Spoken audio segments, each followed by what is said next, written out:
कब तक भागती रहोगी मुझसे? क्या कह रही थी तुम उस दिन मेरे घर में?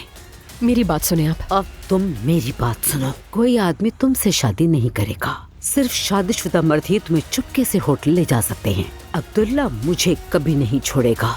हो सकता है कि कुछ अरसा तुम्हारे साथ वक्त गुजार लिया हो, लेकिन आखिरकार मेरे ही पास लौटेगा वो। ये क्या बकवास है? मेरी बेटी की अब तक एक भी तस्वीर नहीं डाली। क्या चाहते हो अजलान? मैं दोबारा अपनी बेटी को लेकर परेशान हूँ।